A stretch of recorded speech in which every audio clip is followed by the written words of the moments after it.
ఆంధ్ర తెలంగాణలో తక్కువ ఫీజులతో high quality results ఇస్తున్న ఏకైక సంస్థ తిరుమల్ ఐఏఎస్ ఇన్స్టిట్యూట్. అమ్మతనానికే మాయని మచ్చ తెచ్చింది ఓ సవతి తల్లి. ఆస్తి కోసం దారుణానికి తెగించింది. సవతి కూతురుండడంతో కన్న కూతురికి విలువైన ఆస్తి దక్కకుండా పోతుందనే కారణంతో సవతి బిడ్డను దారుణంగా హత్య చేసింది. 4 నెలల కిందట ఈ హత్య జరగ తాజాగా వెలుగులోకి రావడం ఇప్పుడు సంచలనంగా మారింది. మేడ్చల్ జిల్లా బోడుపల్ శ్రీ లక్ష్మీనగర్ కు చెందిన పీనా నాయక్ ఉస్మానియా విశ్వవిద్యాలయంలో పనిచేస్తున్నాడు. మొదటి భార్యతో విభేదాలు కారణంగా విడిపోయాడు. వారికి కుమారుడు కుమార్తె ఉన్నారు. అయితే కుమారుడు తల్లి వద్ద, కుమార్తె మహేశ్వరి తండ్రి వద్ద ఉండేలా ఒప్పందం కుదుర్చుకున్నారు. 2009లో పీనా నాయక్ రెండో వివాహంగా లలితను పెళ్లాడాడు. వారికి ఒక కుమార్తె ఉండగా 10వ తరగతి చదువుతోంది. అయితే పీనా నాయక్ తనకున్న 2 ఇళ్లలో ఒక ఇంటిని మహేశ్వరికి ఇచ్చి పెళ్లి చేయాలని అనుకున్నాడు. కానీ లలిత అందుకు ఒప్పుకోలేదు.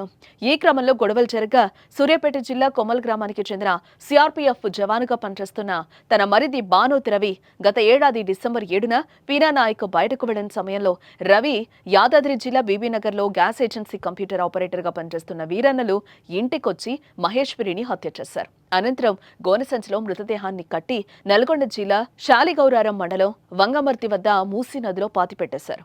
అయితే తండ్రి చూస్తున్న సంబంధం ఇష్టం లేక మహేశ్వరి మరో యువకుడితో వెళ్లిపోయిందంటూ భర్తను నమ్మించింది లలిత. నెలలు గడిచినా మహేశ్వరి ఆచూకీ లభించకపోవడంతో ఏప్రిల్ 2న పోలీసులకు ఫిర్యాదు చేశాడు పీనా నాయక్. సవతి తల్లిపై అనుమానంతో పోలీసులు విచారించగా అసలు విషయం వెలుగులోకి వచ్చింది. నిందితులు లలిత, రవి, వీరన్నలను అరెస్టు చేసి రిమాండ్కు తరలించారు పోలీసులు. వారు పాతిపెట్టిన చోట మృతదేహాన్ని వెలికి తీసి పోస్టుమార్టం నిర్వహించారు. 4 నెలల తర్వాత ఈ మిస్టరీ వీడడంతో అంతా అవాక్కయ్యారు. ఆస్తి కోసం తల్లి చేసిన ఘోరం చూసి ముక్కున వేలేసుకుంటున్నారు.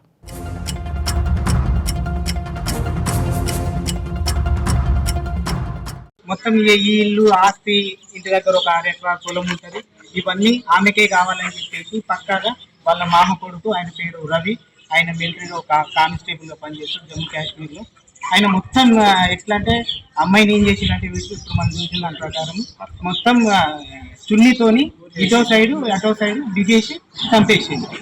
ఎంత దారుణంగా అంటే మామూలుగా మాకు గత 8 రోజుల నుంచి వెళ్ళి నిద్ర లేదు, ఏం లేదు.